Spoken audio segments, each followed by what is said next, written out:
Hello, NBA fans. Daily news about the Los Angeles Lakers. I'm a fan of the Lakers show and I hope you'll subscribe to the channel and give it a like. The Lakers are flexing their salaries to raise funds and bring in a new star after LeBron James' retirement. If they can bring in Nikola Jokic, they'll form the best duo in the NBA, Doncic and Jokic. Signing arguably the best player in the league is another big move by Los Angeles' front office, but this one could be the most rewarding. There's no limit to what the Lakers can accomplish with Jokic and Doncic leading the team. The duo would form one of the most dominant offensive duos of all time, and they'd surely be thrilled to play alongside each other in the purple and gold. The idea of playing alongside Luka Doncic isn't new to Nikola Jokic. The center, in fact, has even discussed it a few times. But this would only happen after LeBron James' departure. After all, the star is in the final year of his contract with the Lakers and could leave at the end of the 2025-26 season. In 10 NBA seasons, Nikola Jokic has averaged 21.8 points, 10.9 rebounds, and 7.2 assists.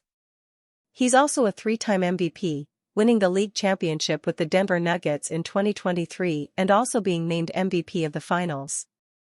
As the league's most versatile center, Nikola Jokic provides elite passing, rebounding, and scoring. This will make the Lakers a powerhouse in the Western Conference. Doncic will have more visibility and a better chance of winning championships with Luka Doncic, as the Lakers are the most famous and charming franchise in the entire NBA. There's also the possibility of a major trade in early 2026, which would be a great option. Los Angeles Lakers receive Nikola Jokic. Denver Nuggets receive LeBron James, Bronny James, 2026 first-round pick, 2028 first-round pick, 2030 first-round pick, 2031 first-round pick swap. To pull off a trade of this magnitude, not only would it cost the Lakers the league's all-time leading scorer, but 3 first-round picks and a first-round pick swap in 2031. LA mortgages a significant chunk of their future, but pieces together one of the top star pairings in league history. Jokic and Doncic have already built notable rapport and are good friends on and off the court. This duo could set the Lakers up for title contention for at least the next half-decade. Lakers were impressed by Luka Doncic's defense in Eurobasket.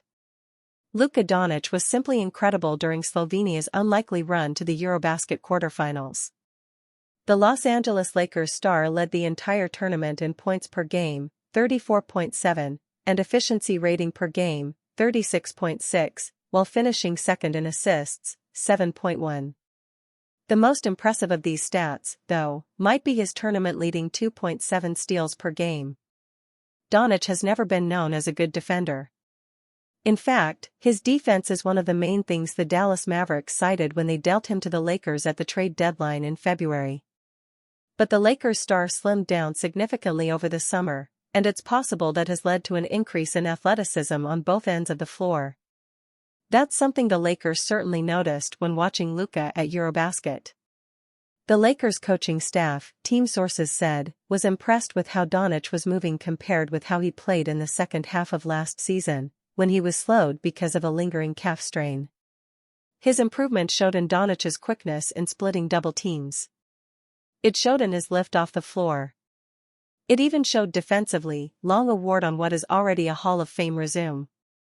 At one point during the tournament, sources told ESPN, St. Jean showed a video edit of Doncic's defensive effort to Slovenia's coach, Alexander Sekulic. St. Jean believed that Doncic, beyond his offensive brilliance, was the team's best defensive player, too. The edit showed, possession by possession, Doncic's proper placement, communication with teammates and overall commitment. Doncic is never going to be an all-NBA defense-type player. However, the Mavericks have already proven that great defenses can be built around the Slovenian superstar. And part of that is because of his high IQ leading to great off-ball defensive instincts. But if his newfound athleticism will allow him to do a better job jumping passing lanes and have continued stamina on both ends of the floor, the Lakers may have an easier time doing that same thing. Luka Doncic's performance convincing Lakers to invest more in roster. Lakers general manager Rob Pelinka went into the summer of 2025 with a clear plan. They wanted to build a competitive team around Luka Doncic while maintaining flexibility to add star talent in one of the two future off-seasons. It's why only 4 of the 15 players on the roster have guaranteed deals beyond 2025 to 26. It has been an eventful few months for Doncic since Pelinka ideated that plan, though. He slimmed down significantly, signed a 3-year extension to stay with the Lakers and led Slovenia on an unexpected run to the Eurobasket quarterfinals. Luka was by far the best overall player at one of the best international competitions. Pelinka was a witness to Doncic's entire summer, and it may have had an impact on how the Lakers choose to do business this upcoming season. Marcus Smart has painfully obvious role to play for Lakers. If he can still play it. Marcus Smart was once the preeminent guard defender in the NBA. From 2018 to 2022, the then Boston Celtics star made 3 first-team All-Defense teams, culminating in his 2020-21 Defensive Player of the Year victory. The Los Angeles Lakers would love for him to still be that, if he still has it in the tank. If he does, the Lakers won't have to think too much about where and when to deploy Smart in the rotation. But I can't say with full confidence that he does still have that in the tank. Since being traded from the Celtics to the Grizzlies in 2023, Smart has been roaming the sidelines in street clothes far more often than he has roamed the perimeter in a defensive stance. He played just 20 games in 2023-24 with the Grizzlies, and just 33 last year with the Grizzlies and Wizards. So, while it hasn't been that long since Smart was one of the most disruptive defenders in basketball, the 2 post-Boston years have not done him any favors in the public eye. The obvious role for him will be as a guard-stopping disruptor. Whether or not he plays that role well in his 12th NBA season might not actually determine how much he plays because the Lakers don't have many other options to fill that void. Lakers hope Smart can still be defensive force. And if he can't be, well, they don't have many other options at the guard position. Austin Reeves, Dalton Knecht, and Luka Doncic don't provide much upside on the defensive end. Gabe Vincent can be pesky, but probably won't play more than 20 minutes per game too often. Thus, the onus is on Smart to put the Lakers' backcourt on his shoulders at the defensive end. It's not often that buyout market guys play such big roles on teams that hope to contend, but Smart and DeAndre Ayton are both going to have considerable responsibilities for these Lakers. It's also not uncommon for high-level players to get so used to their role on one team, then start to toil a bit when they are traded elsewhere. That surely could be the case with Smart, who spent 9 years with Boston before unceremoniously being dealt down south to Memphis, then even less ceremoniously being dealt to Washington as cap filler. Can Gabe Vincent fight to stay in the Lakers' rotation? After a rocky end to the season and an off-season of signings, is there room for Gabe Vincent in the Lakers' rotation? Welcome to our Lakers season preview series. For the next several weeks, we'll be writing columns every weekday, breaking down the biggest questions we have about every player the Lakers added this offseason. Today, we look at Gabe Vincent. The playoffs reveal a lot about a team, both good and bad. Last spring, when the rubber met the road, head coach J.J. Redick had so little trust in his bench that he kept the same 5 on the floor for an entire second half, leaving his reserves rooted to the bench. Much of that focus of that decision was on the center position and the Lakers using a small ball look in that second half of Game 4. However, Gabe Vincent was also one of the players who did not see playing time in that contest. And while he came back in Game 5, it felt like crossing a bridge that's hard to come back from. After a relatively good season from Vincent, he still wasn't called upon when it mattered most. Can that trust be rebuilt between Vincent and Redick? Or is this just a waiting game until a trade or free agency comes? What is his best-case scenario?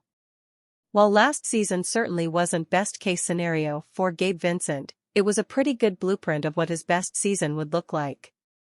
Vincent played a career-high 72 games, stepped in as a starter when needed and averaged 21 minutes per night. At times, he closed games and hit some big shots. He shot 40% from the field, just above his career average, and 35.3% from 3, the second-best season from beyond the arc in his career. Where do you go from there, then? He's not going to get the shot or ball handling diet he did in Miami, so his jumps will have to be in his efficiency. And it was already a better-than-average season last year in that regard. His career-best three-point shooting season saw him shoot 36.8%, an achievable number. That will be the biggest area of focus in a best-case scenario season. Defensively, he'll continue to fight as much as he can with his physical limitations as a small guard. He's not going to become a quicker or shiftier guard at age 29. In the right matchups, he's a useful defensive player. Continuing to find success in those games will be important, and still being an impactful player on the other end in the suboptimal matchups will be key in a best-case scenario season. What is his worst-case scenario? After not being trusted in the playoffs last year, Vincent never finds his groove again.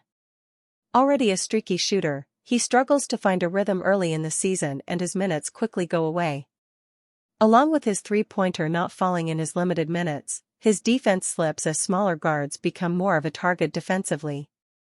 With players on the roster capable of filling the role he held last season, it becomes hard to make an argument for Vincent to get minutes. The conversations shift entirely away from what he can do on the court to what he can bring the team back in a trade, which there is already plenty of noise around right now. With the Lakers open to taking back long-term money, his expiring deal starts to look more valuable, especially when paired with other expiring deals on the roster. What is his worst-case scenario? Realistically, the Lakers signed Marcus Smart for the Gabe Vincent role. He's a much better fit defensively, even if he is an even more streaky shooter offensively.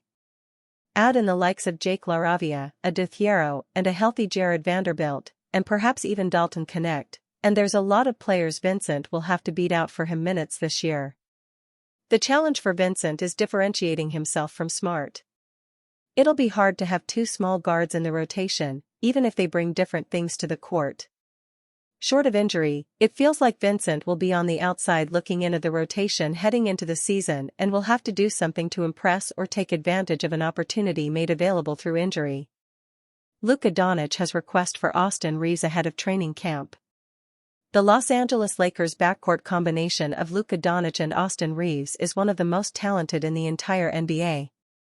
While some questions remain about just how good of a fit they are, particularly on the defensive end, they proved last season that they can absolutely shred opponents offensively with their combination of ball handling, creation, shooting and high basketball IQ. Training camp will soon begin for their first full season together with the Lakers, and both have been putting in work to be ready for this year.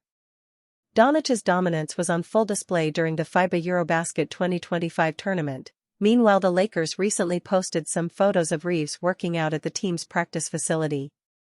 Doncic enjoyed seeing Reeves preparing for the season, but one thing he wasn't a fan of was Reeves' hair. In fact, in response to the social media post, the Lakers superstar guard asked his teammate to get a haircut, via NBA on Prime. Reeves has clearly let his hair grow out during the offseason, but now that the season is nearing, it sounds as if Doncic wants his backcourt partner to clean up and lock in. This is set to be an extremely important season for both as they look to get the Lakers back into championship contention.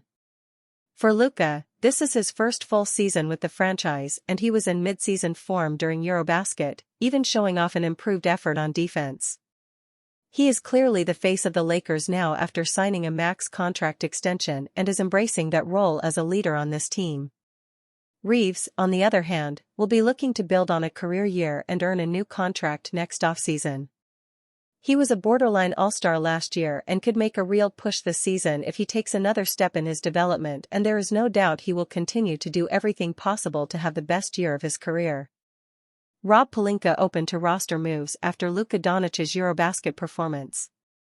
As it currently stands, most view the Lakers as being a level below the top championship contenders, but with a move or two they could take that leap. And apparently, after witnessing how good Luka Doncic looked at EuroBasket, Rob Pelinka is more willing to make those necessary moves in the present. Rob Pelinka more willing to invest in Lakers roster after Luka Doncic's EuroBasket performance. The Los Angeles Lakers and general manager Rob Pelinka went into the summer of 2025 with a clear plan. They wanted to build a competitive team around Luka Doncic while maintaining flexibility to add star talent in one of the two future off-seasons. It's why only 4 of the 15 players on the roster have guaranteed deals beyond 2025 to 26. It has been an eventful few months for Doncic since Pelinka ideated that plan, though. He slimmed down significantly, signed a 3-year extension to stay with the Lakers and led Slovenia on an unexpected run to the Eurobasket quarterfinals. Luka was by far the best overall player at one of the best international competitions. Pelinka was a witness to Doncic's entire summer, and it may have had an impact on how the Lakers choose to do business this upcoming season. The Lakers' decision-maker explained why, via Dave McMenamin of ESPN.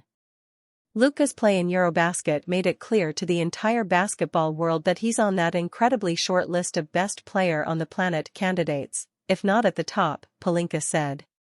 In terms of team building, we've talked about the importance of having optionality, and when I use that word, it's not to say in the future. I think optionality is also in the now.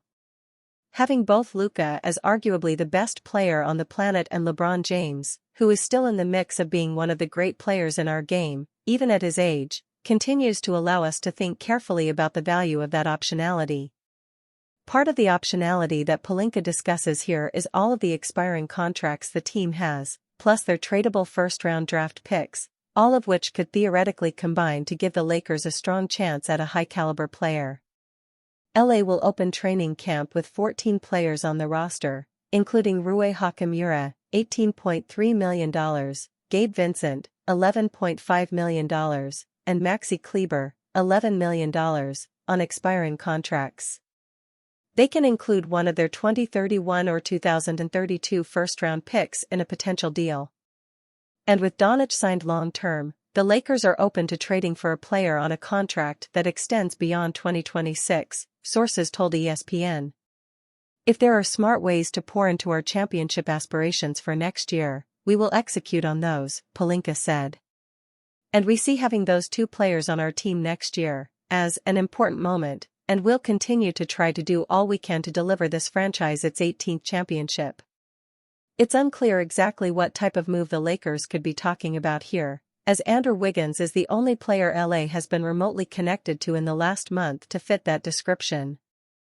However, the change in attitude could simply represent Pelinka being more proactive on high-level players with multi-year deals. For now, it's still seemingly more likely the Lakers enter the season and see what they have right now. Lakers open to trade for players signed beyond 2026. The Lakers aren't just kicking the tires on short-term help.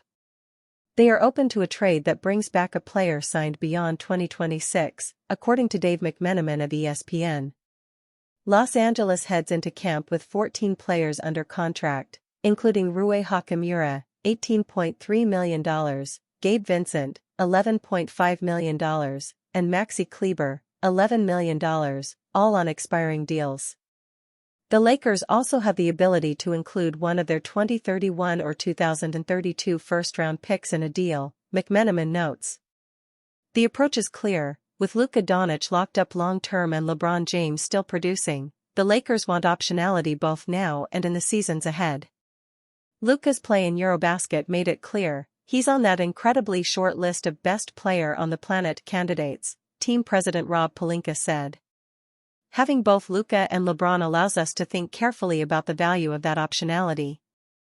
The Lakers' starting 5 is expected to feature Doncic, Austin Reeves, Hachimura, James, and DeAndre Ayton, who joined this summer along with Marcus Smart and Jake LaRavia. The moves come after last season's first-round flameout against Minnesota. Per McMenamin, one name on the Lakers' radar is Heat forward Andrew Wiggins, who is owed $28.2 million next season with a $30.2 million player option in 2026 to 27.